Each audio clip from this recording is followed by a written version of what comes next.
Boa tarde a todos. É um prazer aqui participar desse evento. Quero agradecer, né, a comissão por esse convite, que muito me honra. Então, hoje nós vamos falar sobre o CrossMet virtual, né, e aquela pergunta, já é hora de se pensar sobre isso? Bom, do que se trata o CrossMet virtual, também chamado de prova cruzada eletrônica?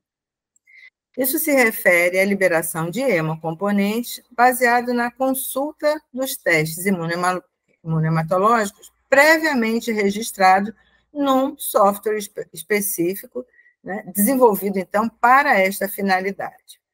E que testes são esses? Os testes a serem executados dependem de cada local, de cada portaria, né, do país, enfim, das regras locais. E em relação à hemoterapia, isso é bastante difundido e é muito semelhante nos diversos países, e nos guidelines das diferentes sociedades. Mas, no caso do Brasil, nós temos a portaria 158, né, que está ali representada na portaria de consolidação número 5. Então, a regra é, para a liberação de sangue total e concentrado de hemácias, temos que fazer a tipagem ABO direta e reversa, assim como a RH do receptor e também a pesquisa de anticorpos irregulares. Precisamos retipar, pelo menos, os componentes eritrocitários e, a partir disso, vamos fazer a prova cruzada. A prova cruzada ela só é realizada para a liberação, que é a chamada prova cruzada maior, onde a gente testa o plasma ou soro do receptor contra aquelas hemácias da bolsa, ela só é feita para a liberação de componentes eritrocitários.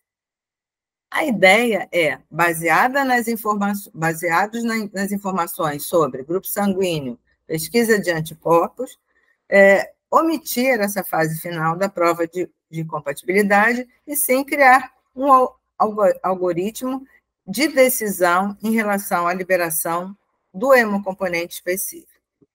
No caso do concentrado de plaquetas, isso também pode ser aplicado, obviamente, não existe prova cruzada, mas os dados podem viabilizar, né, a liberação de um componente baseado num resultado prévio, sem ter uma amostra daquele momento. Isso tudo são regras estipuladas. Então, para concentrado de plaquetas, precisamos do ABO-RH do paciente, obviamente o da bolsa, né? E a pesquisa de anticorpos irregulares também desse receptor.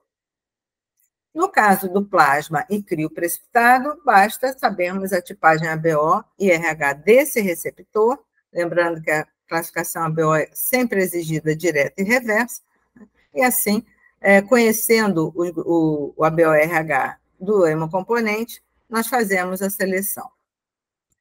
Há muito já se fala de prova cruzada eletrônica, isso não é novidade em outros países, né, do primeiro mundo. Então, já em 1993, a ABB já publicava o seu primeiro guideline, né, relacionado a regras para implementação desse CrossMet eletrônico, dessa prova cruzada eletrônica, ou chamado CrossMet virtual.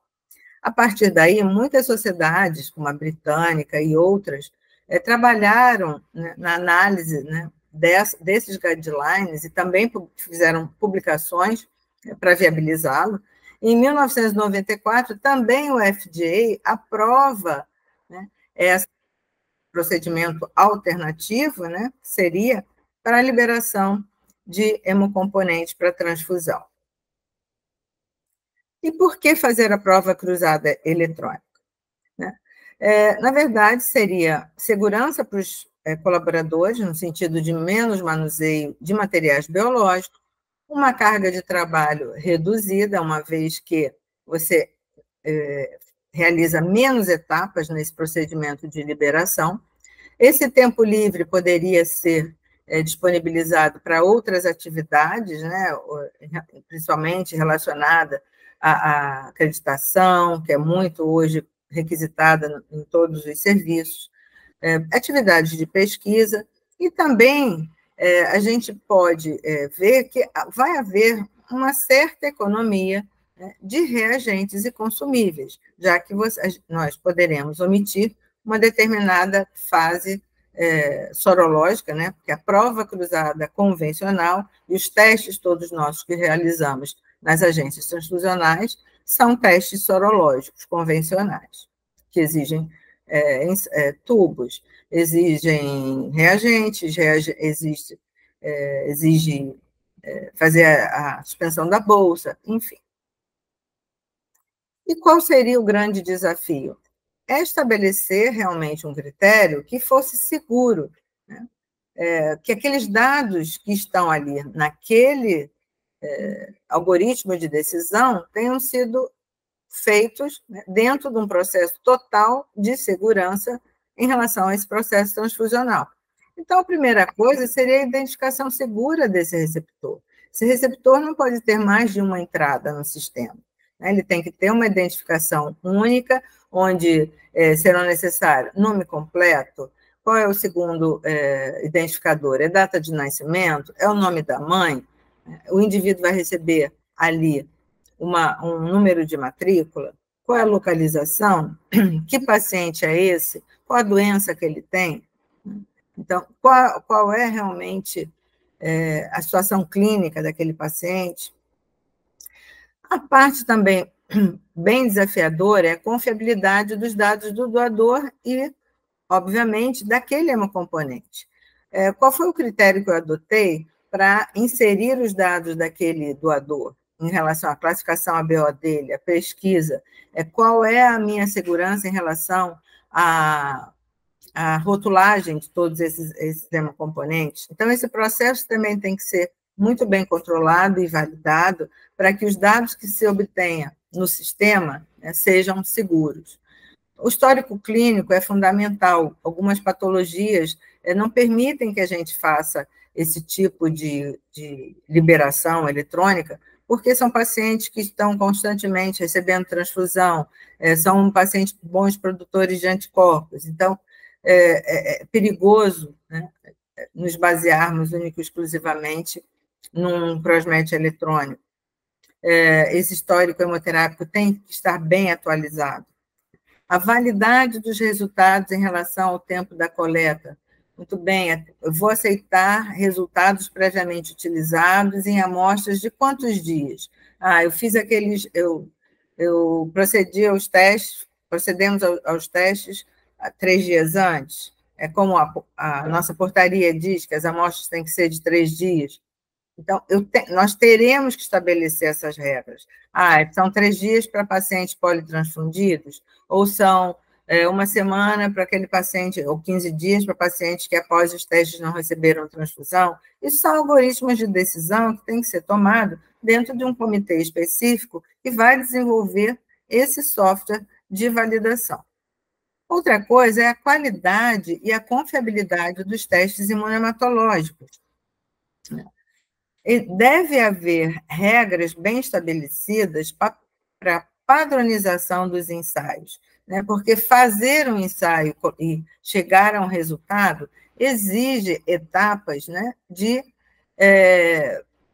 relacionadas à intensidade até do número de reagentes que eu vou utilizar, por exemplo. Então, a escolha do reagente que eu vou utilizar, basta eu fazer com um único reagente, eu vou fazer com 2 reagentes, eu vou escolher clones diferentes, já que, por exemplo, em relação à tipagem ABO, RH e fenotipagem, a maioria dos reagentes são reagentes monoclonais. Quantas vezes eu vou repetir para chegar à conclusão daquele resultado? Isso no momento de inserir o resultado. Eu não estou nem ainda falando no algoritmo de decisão posterior, que vai ser da escolha da bolsa.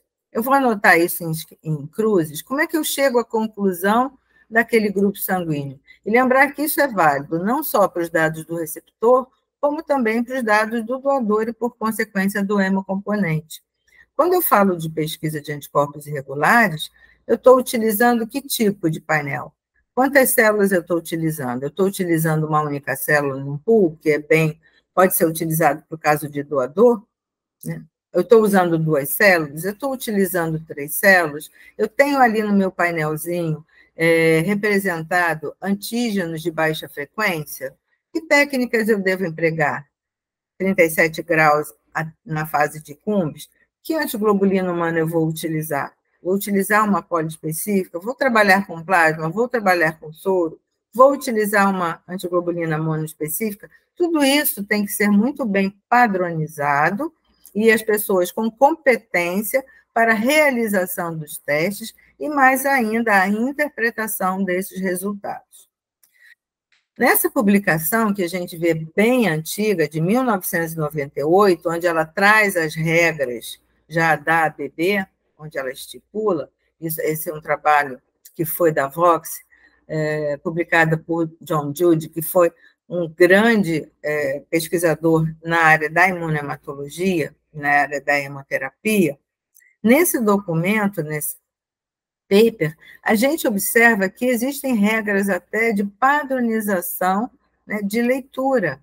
Como eu só vou aceitar resultados positivos e entender como válidos aqueles com reações pelo menos superior a 2 cruzes. E aqui as regras de leitura, então, se eu vou fazer a classificação ABO, eu vou ter que usar pelo menos 2 reagentes, um anti-A e um anti-B, né? E hemácias reversa, então sempre classificação direta e reversa. Quando eu falo de RH, se tiver uma classificação, fazer a segunda classificação com reagente diferente. Então, isso é bastante antigo ainda, né?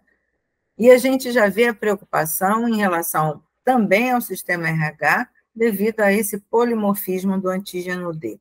Então, os dados de imunohematológicos a serem lançados no sistema, aquele algoritmo que vai, a partir dele, definir a liberação posterior e a seleção do hemocomponente, esses testes têm que ser muito bem padronizados e de qualidade. Então, isso é uma preocupação que tem que ficar clara quando se vai partir para uma decisão de um crossmatch virtual ou uma prova cruzada eletrônica.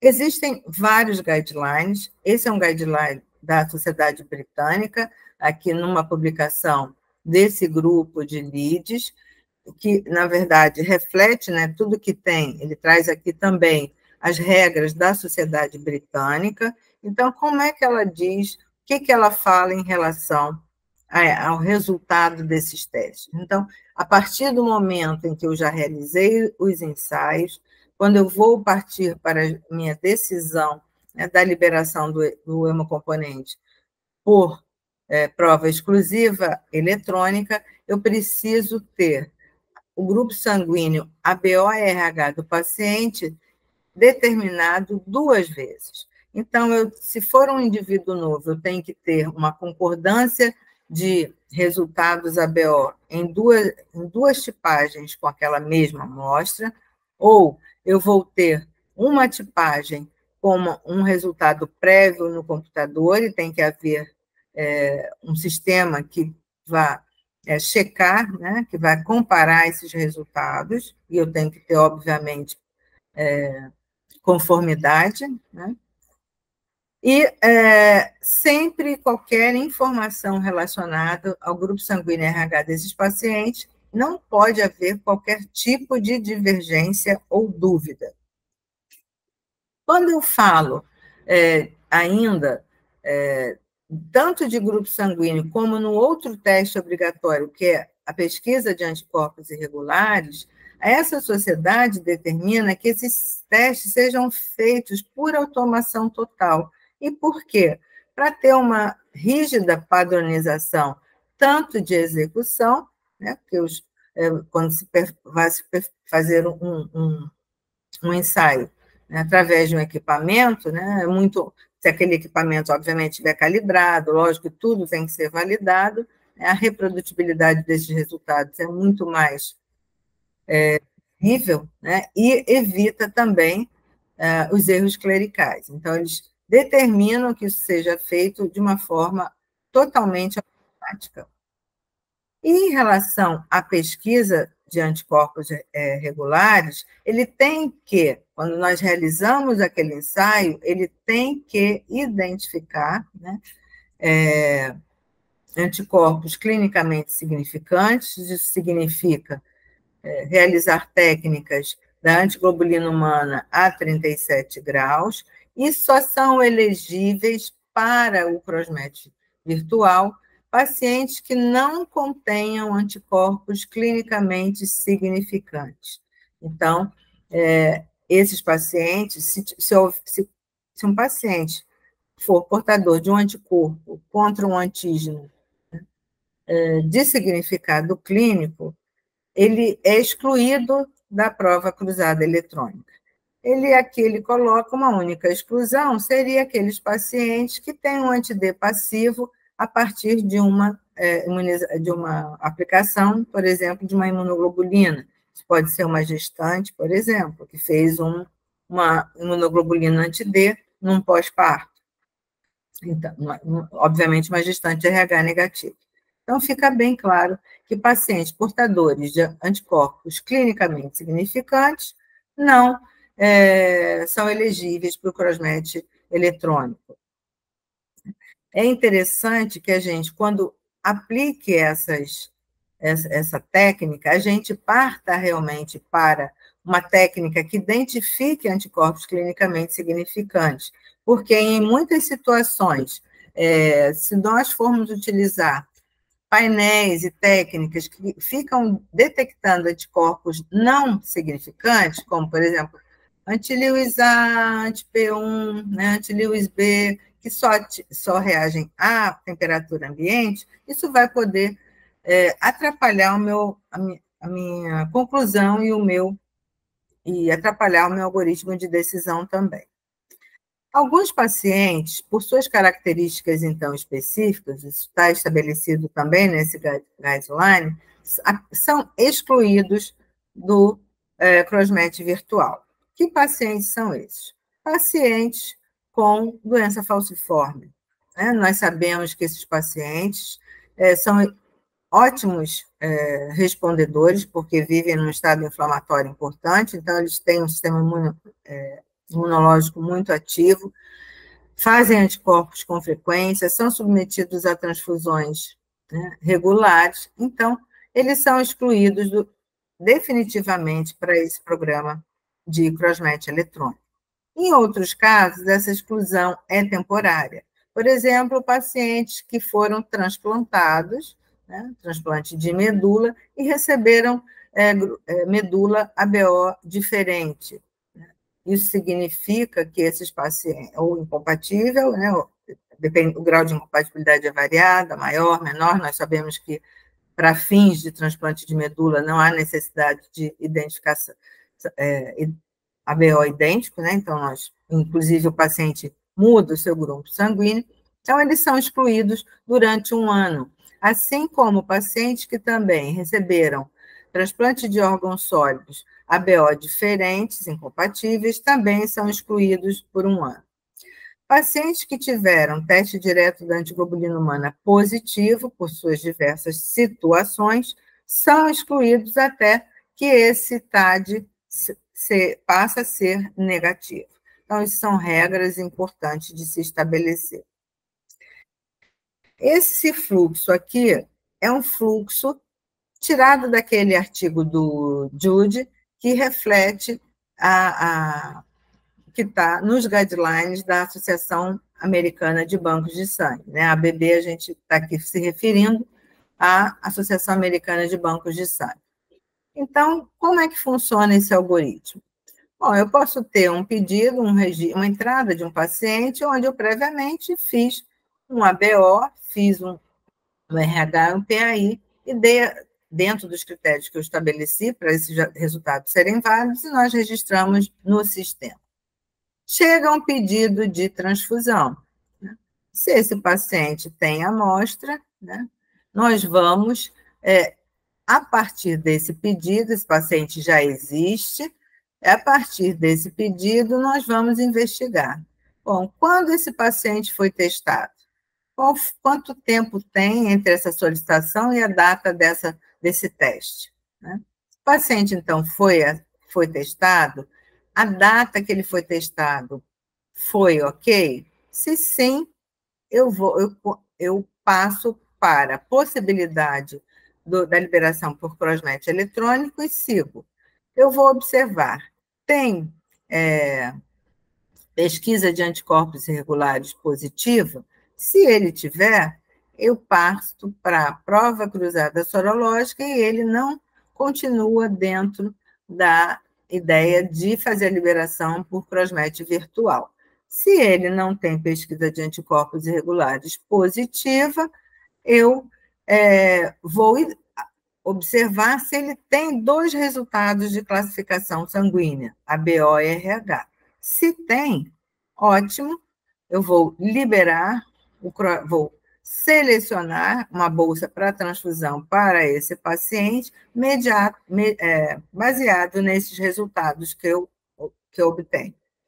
Vejam que, nesse software de decisão, eu posso até saber aonde está essa bolsa. Né? Eu morri hoje, nós contamos com um refrigerador, onde a gente já está partindo para um encontro de unidades, né? E aí relacionados à fenotipagem, para uma geladeira específica, que no software diz, a geladeira, esse fenótipo está na geladeira, tá nessa geladeira, no local X, o que facilita muito, né, a liberação, o encontro dessa unidade de interesse. Então, tudo nesses softwares sempre são contemplados com a localização daquele hemocomponente, se está liberado, né, e onde ele está. Bom, se nesse caso não havia mais de uma tipagem desse paciente, lembra, tem que ter sempre 2 tipagens registradas no sistema. Se não tem, eu vou repetir. Se eu repito, não tem nenhum conflito, ok, eu passo para a prova cruzada eletrônica. Se não tem, eu vou proceder, como no POP, para a liberação de um crossmatch convencional sorológico. Lembrando aqui, se não havia amostra, se quando esse indivíduo foi testado, eu não tenho...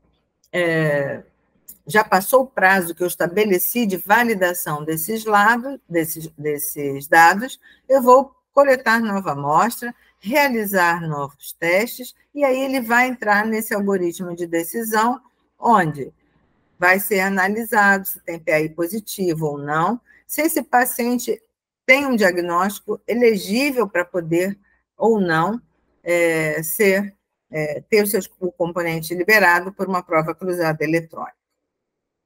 Aqui, nesse outro fluxograma, foi publicado por esse autor, depois, estabelecendo regras, né, que ele estabeleceu, e ele fez uma observação, uma avaliação de 1 ano, né, de aplicação dessa regra que ele estabeleceu em relação à possibilidade de liberação do crossmatch, e com esse algoritmo ele teve ótimos resultados, diminuindo realmente as chances até de erros em relação à liberação de hemocomponentes. Então, existe uma amostra, a amostra que é fundamental, né, que é a identificação da amostra, né, e são regras para sempre, né, na hemoterapia, seja utilizando ensaios sorológicos ou virtuais, isso é de total importância, a identificação dessas amostras. Então, nesse algoritmo, tem uma amostra, foi feito um ABO, no caso, nessa nova amostra, a BORH corresponde, por exemplo, ao que eu tenho registrado no sistema, foi feito anticorpo irregular, é feito anticorpo irregular, o anticorpo irregular é negativo, se é negativo, eu posso proceder à liberação pelo crossmatch eletrônico, caso esse paciente também não esteja naquele grupo de doenças não elegíveis para crossmatch eletrônico. Se positivo, de novo, eu vou seguir sempre, não fazendo o crossmatch eletrônico, mas sim praticando o crossmatch sorológico específico e liberando bolsa negativa para o antígeno correspondente ao anticorpo. Aqui também tem esse algoritmo interessante que está nesse artigo. Então, tem uma primeira coleta, né? Você vai fazer vai fazer o ABO, o RH, a pesquisa do anticorpo irregular. Se não tem dados prévios, você faz uma segunda coleta, ou num segundo evento, ou mesmo na amostra atual, você faz 2 ensaios, tem que ser feito, sempre 2. Né? Observar se houve concordância nesses resultados, o anticorpo é negativo, a pesquisa é negativa, ótimo, não tem diagnóstico que elimine a possibilidade de que esse paciente seja descartado do CROSMET eletrônico, então ele não preenche aquele critério de não liberação, então eu posso partir para o CROSMET eletrônico, eu vou confirmar também as unidades, né? Lembrando que quando a gente fala, nunca esquecer, né, de toda a confiabilidade relacionada à identificação daqueles hemocomponentes, e eu parto para o CROSMET eletrônico. Agora, em imunohematologia, tudo é correspondente, né, aos reagentes, aquilo que você procura. Se o seu reagente não contempla determinadas, por exemplo, antígenos, como no caso de uma pesquisa do anticorpo irregular, o seu resultado vai ser negativo, porque você não utilizou um reagente, né, que te pudesse sinalizar que existisse algum problema. Então, essa é uma publicação também nessa Transfusions e Aféreses. Nessa revista mostra uma reação extravascular hemolítica aguda, né, por um paciente que apresentava um anticorpo anti-KPA, que é um anticorpo de baixa frequência e não está relacionado, né, a grandes reações transfusionais, ele não fixa complemento, então as reações transfusionais hemolíticas, em geral, serão, né, extravascular. Então, obviamente, nesse algoritmo, né, de testes utilizados, se utilizava reagentes de pesquisa que não estava contemplado antígeno de baixa frequência, como no caso o KPA, né, o KPA, dependendo da população, tem uma frequência específica, que se nós formos falar aqui no Brasil, é uma frequência com certeza inferior a 5%, o que faculta a necessidade de ter esse antígeno representado nas células de triagem. Então, então, nós sabemos que, dependendo do desenho que a gente utiliza dos testes imunohematológicos, algum risco vai haver.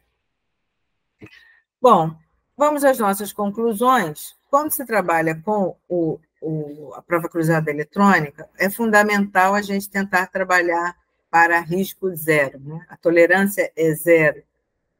Pelo menos a gente sabe que risco zero é uma missão quase impossível, mas a gente vai trabalhar nesse sentido. Quando a gente fala, por exemplo, em amostras, né, a gente tem que lembrar que coletar a amostra errada de um paciente ou rotular incorretamente uma amostra, né, pode te levar a uma transfusão de hemácia ABO incompatível. É o pior resultado que pode acontecer, né? A gente liberar uma bolsa ABO incompatível porque o sistema ABO tem aquele grande problema dos anticorpos serem naturais e fixarem complemento até C9. Mas esse risco vai acontecer tanto numa prova cruzada sorológica quanto numa prova eletrônica. Mas isso realmente só vai ser igual o risco se eu tiver certeza absoluta que aquele meu hemocomponente é daquele grupo sanguíneo que está ali naquele rótulo da bolsa. Então, esse processo de validação desses resultados é fundamental, né? Então, o sucesso depende de toda a entrada correta desses resultados num sistema desenvolvido, né, e que o algoritmo de decisão seja realmente claro e validado. Quais seriam as desvantagens, então, de uma prova cruzada eletrônica? O custo, realmente existe um custo para desenvolvimento de um software confiável, né? Hoje, isso é muito mais factível, né? A gente tem uma expertise já prévia que nos facilita esse desenvolvimento desse software. Ele exige realmente uma validação e uma revalidação contínua desse software, né? A gente tem que pensar que pode ter bugs e a gente tem que ter cuidado em relação a isso, a estabilidade, a reprodutibilidade de todo esse software, né? Ele exige um plano de contingência em caso de problemas com computadores, mas a gente sempre terá o plano de contingência, porque a gente sabe que tem pacientes que são elegíveis para o CROSMET sorológico, então a gente terá sempre esse plano de contingência, né? E saber que em algumas doenças, então, e situações imunematológicas, a gente não vai poder utilizar o CROSMET eletrônico. Mas lembrar também que o risco de formação de novos anticorpos sempre vai acontecer, mas vai acontecer tanto na prova cruzada eletrônica como na prova cruzada sorológica, né? Porque o que a gente garante é que naquele momento em que a gente está liberando aquele hemocomponente, a gente tem uma compatibilidade entre doador e receptor.